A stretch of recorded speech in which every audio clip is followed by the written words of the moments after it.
Welcome to Let's Talk Poverty, the podcast that helps you understand poverty in Calgary through the lens of enough for all.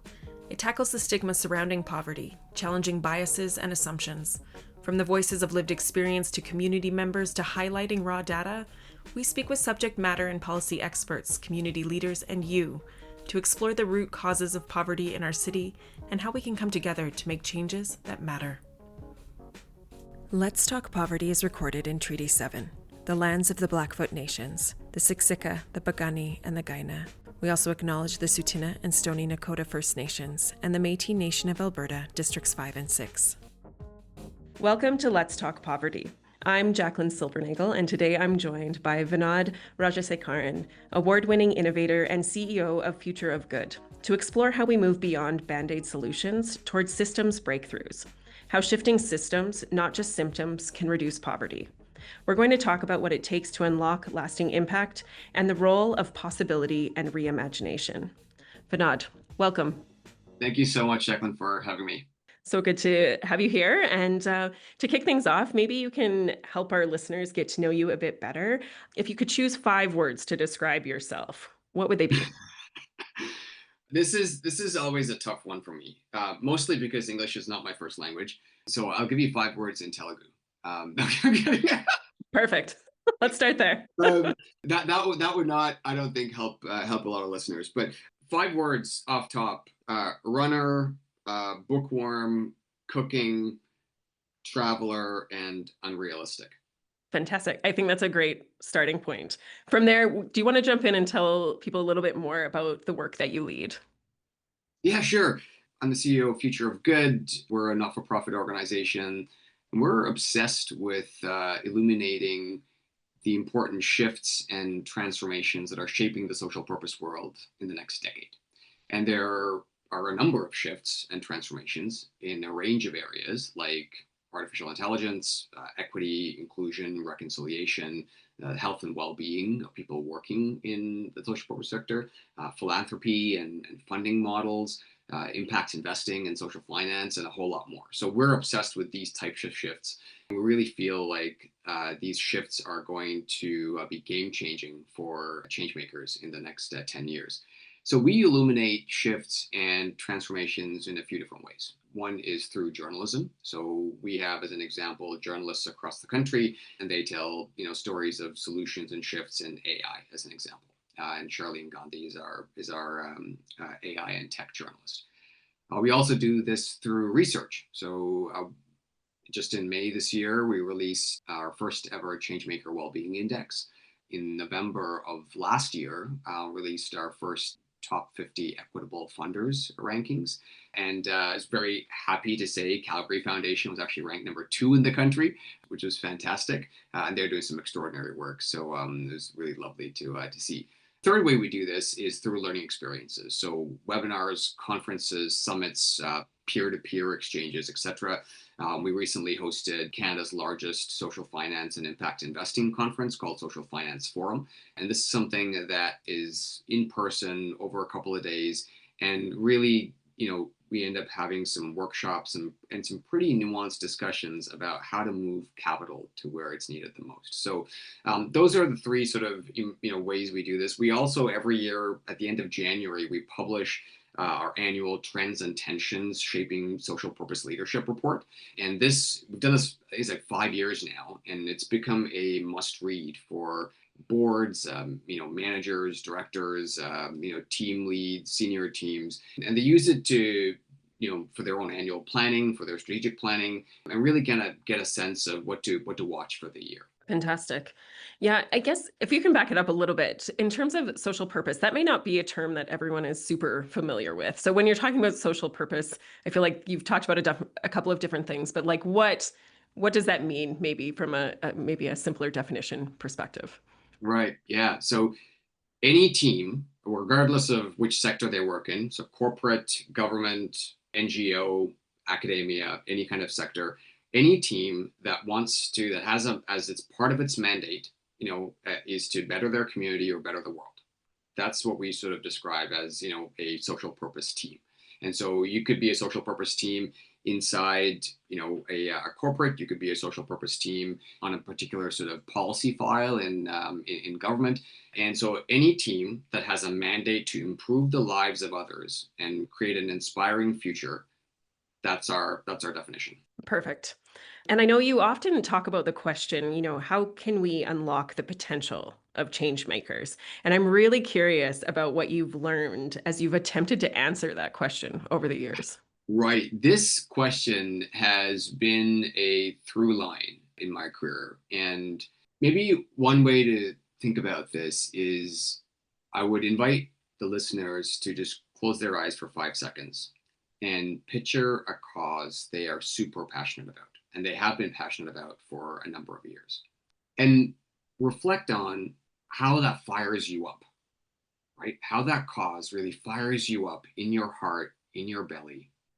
And now reflect on what progress have we made on that cause in the last 20 years.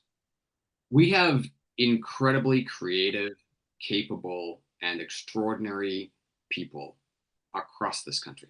People who have incredible levels of ingenuity. And they work in social purpose teams in all kinds of organizations across the country. So the question that I've been holding for a number of years is, why aren't we seeing extraordinary progress on the causes we all care about? And a lot of us have been, especially folks who work in these social purpose teams, a lot of us have been tricked into focusing on the wrong questions, answering the wrong questions, or, worse, stuck in a loop of self-limiting conversations where it's a whole lot of why something is not possible rather than really exploring why something can be possible. So really starting with a question that starts with, how can we blank? And the more we start conversations with that, how can we blank, the more we open up possibilities for everybody. And I invite all the listeners, at least once a day with your teams, bring a how can we question into your Zoom calls, into your meetings, into your annual planning, into conversations about progress on your initiatives and your programs and services. That's how we begin to unlock the potential of change makers. Let's start by asking, how can we type questions? Yeah, no, I love that because I think that is a question that a lot of people have of that progress. Why aren't we seeing progress? We want to see these things. We are passionate about that. And I think there is a real tension there to try to figure out how we go about solving the thing, and that people want to be involved in making that happen. So I love that. How can we fill in the blank reflection point? Jaclyn, we have to change our own narrative. No one is going to change the narrative for us. Government's not going to do it. Corporate's not going to do it. Academia's not going to do it. No one's going to change the narrative for us. The folks who work in not-for-profit and charitable organizations, the onus is on us to change our narratives. And where is the narrative of possibilities in all of this? And until we begin to ask what if questions and how can we type questions, that is the beginning of us starting to go beyond self-limiting conversations and actually start building a shared narrative that's rooted in possibilities. Yeah. Yeah. And that's something that's really core, I feel, to how I feel I operate in the world of like, what is possible? And I think a lot of things are possible. And you're right, that is that limiting factor that we implement in our own lives or in our own association with each other that stalls that progress that we're all seeking, I think. We're celebrating 20 years of addressing poverty rejection and driving meaningful change at Vibrant Communities Calgary. And you touched on it, the report, the 2025 Trends and Tensions report that you put out, and that idea of moving beyond Band-Aid solutions toward system breakthroughs. And I'm just really curious about your perspective and somewhat in particular in the context of poverty reduction. What's the most critical systems change that you think we should prioritize in the coming years? And what kind of shifts do you think need to be made? Yeah, it's a really good question. And what I would invite us to do is I'd like to invite us to consider two nuances here. And the first has to do with affordability, which you can look at any poll anywhere in the country. It's the number one issue for Canadians across the country. But we largely focus on short-term affordability, whether it's in policy or service delivery or the types of programs we're putting together. And, and as you pointed out at the outset, you know, a lot of these are band-aid solutions, some tax credits here, low rent housing over there. And no one should be just interested in making just today or tomorrow more affordable. The question I'm holding, and I invite everyone who's listening to this to hold as well, is what does perpetual affordability look like? That's what we should all be imagining. Not an affordable life just for the next few years and gets unaffordable again 10 years from now. Not something that's affordable for this generation, but becomes unaffordable for our children. What does perpetual affordability look like? That's a fantastic question because that is the question. Because affordability, you're right, it's not for us or for them or for coming down the line. Like, how do we bring it along and how do we address that in the shifting landscape of our country? And we have a lot of opportunity in Canada to really lean into that notion of perpetual affordability as we also grow as a country. Right. And I think that like let's get behind that frame, right? Like the frame of perpetual affordability. Like if we start there, the questions all become about systems change. And you mentioned poverty reduction. Another nuance here that I've been reflecting on is poverty has become synonymous with jobs. Except jobs and GDP aren't synonymous with happiness and well-being. As a society, we have had a very economic understanding of poverty, but it's actually quite nuanced. And you know this, the listeners know this. So how can we expand our collective understanding of poverty in this modern entangled world? Like what do we mean when we say poverty? Because there's all kinds of poverty. There's friendship poverty, there's period poverty, there's digital poverty, there's retirement poverty, there's spiritual poverty. Like 1 in 4 Canadians say they have no friends, no close friends at least. Like that's friendship poverty. Hmm. 9 out of 10 older adults want to age at home, but most can't afford to maintain their home or transition their home in a way that they can actually age in place. That's Yeah. not right. Millions still, lack access to affordable high-speed internet. And there's like local innovations in Alberta that are quite promising, like Mama Within Technology Society, Bruce Buffalo's sort of like DIY broadband network, right, on the Samson Cree Nation. Like that's a microcosm of, some of the most pressing internet issues in the country. Why is it we have a flourishing technology sector that is world renowned and millions still lack access to affordable internet?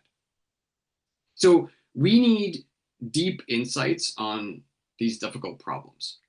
Poverty is not a units of labor problem. And until we start asking some of the broader frames, like perpetual affordability, then we can start to kind of look at, well, what does it mean to have that? Because poverty is not just about jobs. It is certainly that's a component of it, but it is not just about that. And we know that GDP and GDP growth and that's doesn't give us a good indication of how well our communities are, our most vulnerable are, right? So I think we need more nuanced understanding of the multidimensional nature of poverty in our modern entangled world. It's really interesting. So in the Blackfoot language, there is no word for poverty. And so the kind of the closest associative word is a word called Gimabibitsin, which is basically care and compassion. And so it is that kind of like answer in some ways to how to deal with this entanglement of how do we approach that, not from a unit perspective, but from that deeply human connection perspective. And that if we really understood the needs of those around us, then a lot of these challenges wouldn't exist in the way that we experience them. Absolutely. And even in my language, in Telugu, there are so many words that don't quite translate, you know? Like there's no word for volunteer as an example. It just doesn't exist, right? There's no word for philanthropy. Again, doesn't exist. There's close sort of like, things where you're like taking care of someone or sharing or there these kinds of things, but that's about it, right? So there have been new lenses and Western slash Northern lenses to all of these constructs. And these are all things that we made up. Like what do we mean? What do we mean by poverty, right? And so I think it's about time we all sort of zoom out and take a very different set of questions and take those forward. What do you feel that people think the risk is of taking that step, of pulling back and assessing? Like, do you think that there's barriers or risks that people are then creating that limiting view for themselves to not see the possibilities? Yeah, well, we live in a time where the economics and the economic impact of the work that we do is not fully well understood. And what I mean by that is that there are massive positive economic contributions of the not-for-profit and charitable sector. And we improve people's lives. We enhance people's lives every day. But if you look at the sort of the big financial institutions in this country, they all have economists, they all have sort of teams of analysts that know how to analyze the economic impacts and the economic contributions of every other sector. They have teams who know how to analyze the economic impact of the automotive sector, the economic impact of the oil and gas sector, the economic impact of the manufacturing sector. And I bet you that you can ask the not just sort of like the big financial institutions, the big five, but regional institutions too, if they have teams analyzing the economic impacts of the not-for-profit sector. Most probably don't even know how many are employed in the not-for-profit sector. So right there, like there is this sort of this assumption that there is no economic contribution that's being made. And so when you start from that point, there's a very limiting set of assumptions around the work that we do. And so I think that going back to my point around we have to rewrite our own narrative. One of the narratives that we have to rewrite is that we actually make an economic contribution to the country and its future. And that happens in every community across the country. I don't know. It's an interesting leap, I think, for some of us to make, right? Just to see it outside of that economic lens, but also to recognize, yeah, what well-being is and how do we measure it? And you talked a little bit about not having a word for volunteers. I mean, it's interesting how much labor comes from volunteers that isn't captured Right. anywhere. Right? That is just like, but how are we qualifying that within the system that we're talking about? And also the benefits of well-being that become associated with that and that improve the vibrancy and well-being of our communities. I guess as you released the Changemaker Wellbeing Index earlier this year, I don't know, is there more in the Alberta context within that you want to, that's notable that you want to share with people? The only thing I would say is, there is some extraordinary work taking place across Alberta when it comes to systems change and addressing entrenched community challenges. I have many examples. I'll sort of share a few that come to mind, right? So I think of the work of Kim Roos, who leads Fear is Not Love, right? Like what a phenomenal theory of change, right? As an example, completely flipping the model for how to address systemic domestic violence and abuse, where like men are also supported, It's one of those things where if boys and men are not part of this equation, how are we going to make systemic change in this, right? Like I think of the work of In From the Cold, right? Heather Morley and team and their focus on diversion and prevention. Here's another example. The National Access Arts Center in Calgary is the only disability-centered arts organization in the country. Like that is visionary. There's so much that, countries are kind of, learning from the possibilities that they're opening up, right? Between like USEED and Trellis Society and C-Space and the work of even, corporates like ATB and their focus on mental health. Like there's so much that is happening across Alberta. And I look at all this and Future of Good is almost 8 years old. What I observe is Alberta has a history and a track record of asking better questions.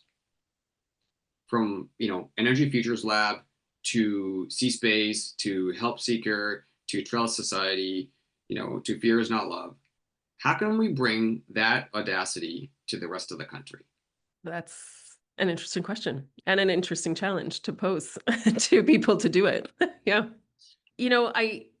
I don't know. It's just such a curiosity, I think, of that opportunity to learn from each other, to see that possibility, and instead of closing in and kind of taking things inward, that we, continue to expand outward in reach and opportunity. To quote Adrienne Marie Brown, what we pay attention to grows. So I am really curious to get your perspective on, what we should be paying more attention to and maybe what we need to let go of. That is a powerful quote. First off, the Changemaker Wellbeing Index is a groundbreaking research initiative that really is the first of its kind in the world. After I suffered a concussion from a cycling accident, this was about 3-ish years ago, part of my rest and recovery was to reset my own work style and lifestyle. And I've been doing that. And I also began a deep reflection on how can we better understand the health and well-being of people working in nonprofits and charities across the country. And it didn't feel like there was a pan-Canadian conversation on that. And so we said, let's do it. So we hosted the very first Changemaker Wellbeing Summit in 2024.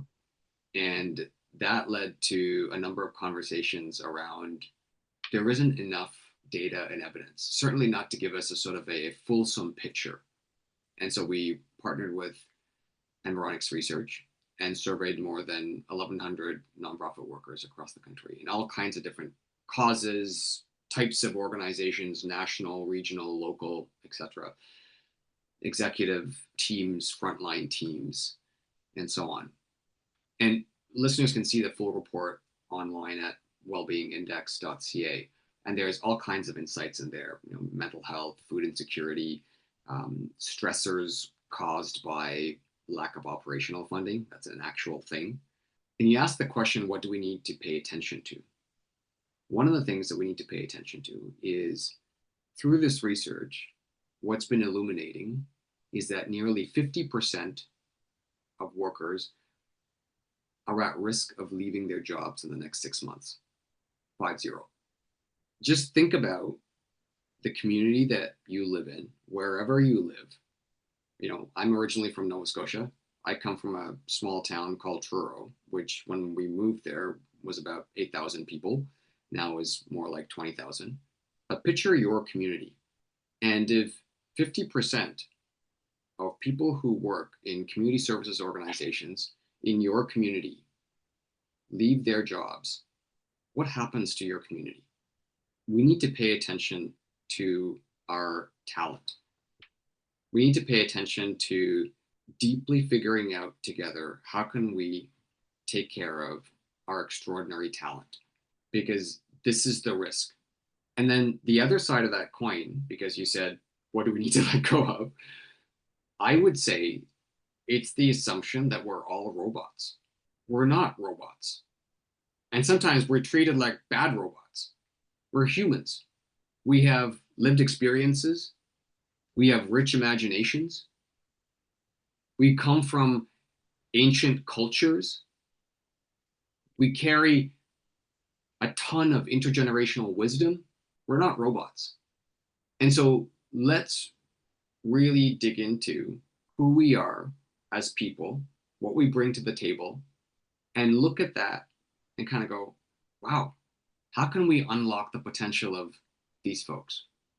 Yeah, I like that idea of we're not robots. I was having a conversation the other day about how we are organic structures and how we are constantly trying to operate within inorganic frameworks.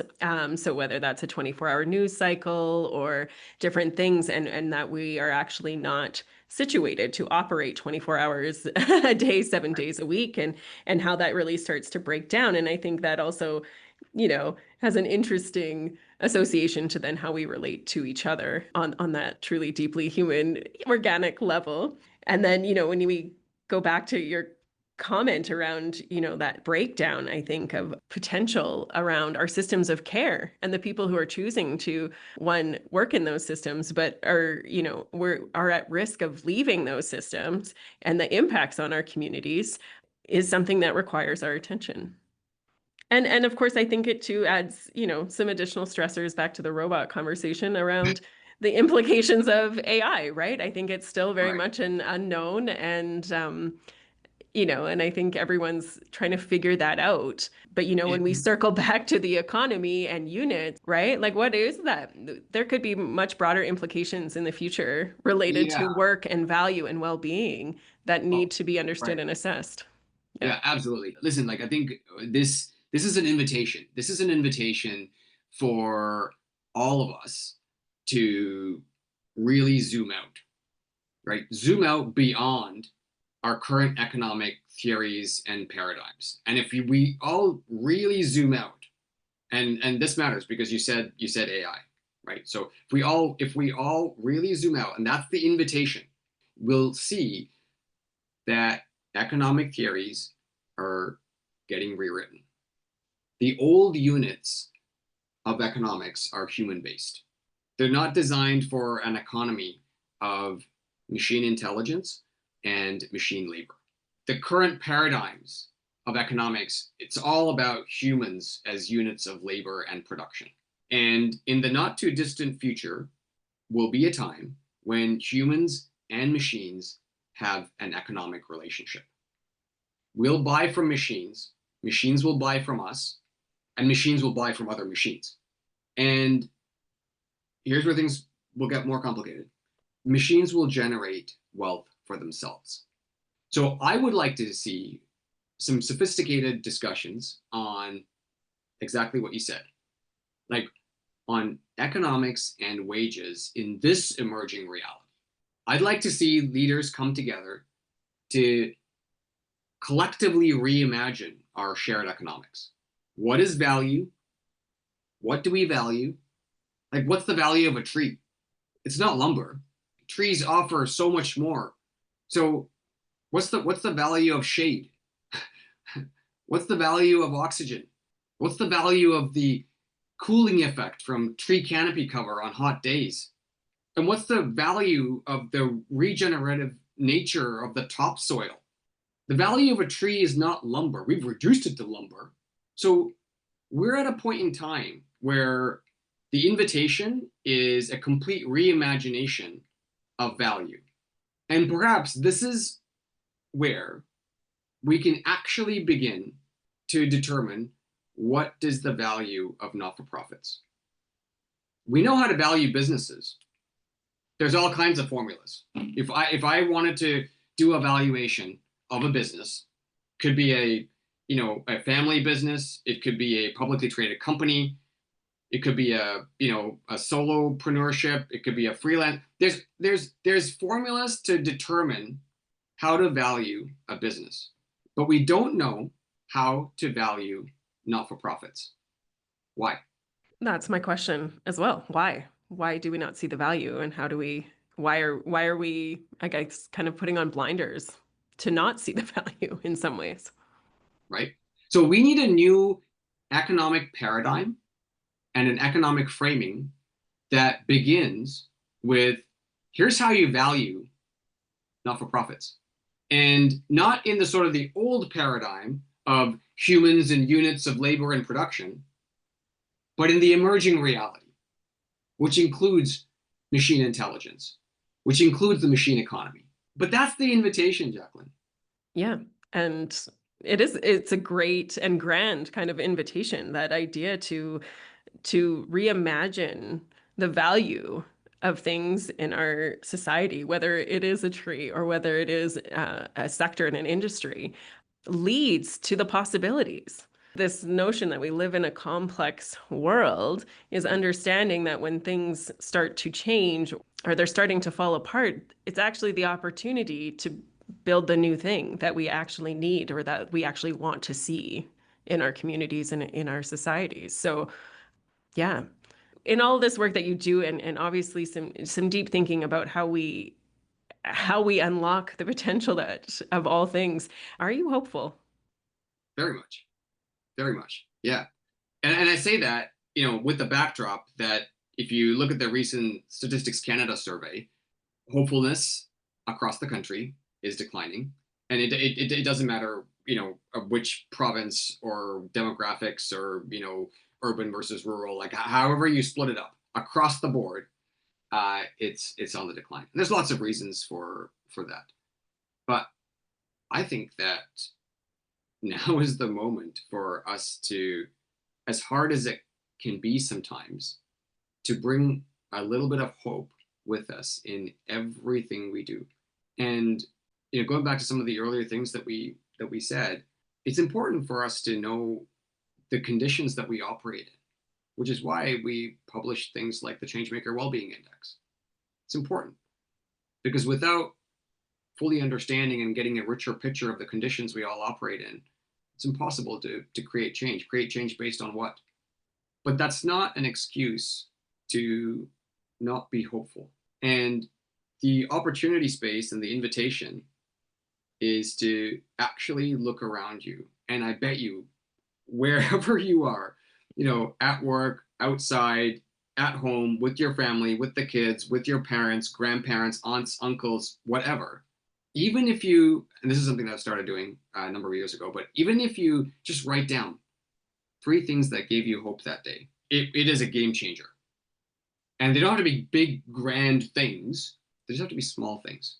And we, as a species, this is my personal view, is that we're being reprogrammed to constantly be agitated and reactive and frustrated and negative and divisive and all of these things.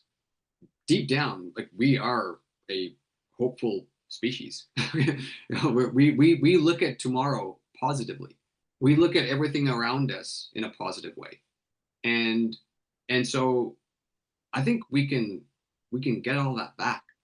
It's gonna take some time, and it's gonna be a difficult journey for a lot of us. But I'm hopeful. No, I love that. I appreciate that perspective, and I love the invitation and within the hopefulness, to both see it on all scales. So personally and within our communities, and then beyond as we look towards the future and developing the world we want to live in. It's a pretty awesome possibility. We always like to kind of close out our podcast with a fun question, though, to take a little bit of a turn as we've drawn on so many different threads in our conversation. But I'm curious, what are you reading right now? Oh my goodness, I jump between so many books. So maybe so what I read fairly consistently are magazines that I've been reading since I was about 9 years old. These 2 magazines have been consistent in my life. The first is National Geographic, and the second is Wired. And National Geographic has this really unique, rich way of looking at the world and our relationship to the world we're in. And they have been asking not so obvious questions for a very long time. And I, you know, I pick one up randomly from like 1962 or something and kind of go, what was the world talking about in February of 1962? And kind of go, wow, this is illuminating. So I love reading National Geographic, and I do not miss a month. Wired, it's gone through its sort of like its ups and downs, but the really interesting thing about Wired is that it looks at the intersection of technology and society, and not just sort of like big kind of complicated technology does that too, but technology, whether it's a microwave, or a chairlift or quantum computing, has and probably will change our lives. And so everything from sort of like the everyday technology all the way to we don't know what this is going to be or do yet, right?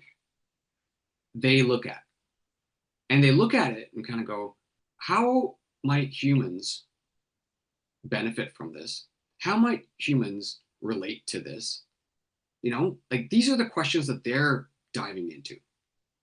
And it is fascinating, like where technology can come in to support our human species.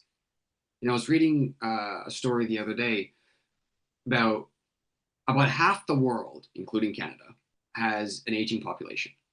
Not continents like Africa or places like India, but half the world, including Canada, Korea, Japan, many parts of Europe, aging public. In Canada, 1 in 5 Canadians are over the age of 50. 1 in 4 Canadians are caregivers, on track to be 1 in 2 in the next decade.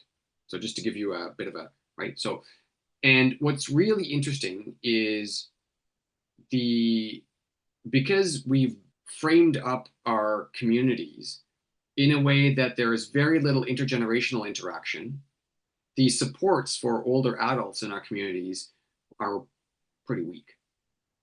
And so how do we solve for this? What's been fascinating, and Wired's kind of getting into this, is there are a vast array of humanoid robot companies that produce everything from sort of interactive lamps to dolls that can interact with you, that you could basically hold like a baby and interact with it as if you're interacting with it with baby. But what's really interesting is that the evidence is picking up on the how loneliness and feeling lonely is declining. Companionship is increasing. So we don't know where this is going to go, but it's fascinating to just sit with these questions about how the future is getting shaped. And so highly recommend National Geographic and Wired. It has totally changed my life. I welcome all of us to sit with these questions and to think about it and to take opportunities to connect where we can to try to answer these questions together. So thank you, Vinod, for your time, your thoughts, your expertise in many ways, and just really appreciate you joining us and lending your voice in this space. Thank you. Yeah, thanks so much. Maybe I'll wrap with this, because we talked about possibilities a fair bit throughout the last sort of, hour or so. You cannot bring to life what you cannot imagine. And we are at a transformative moment in terms of systems change.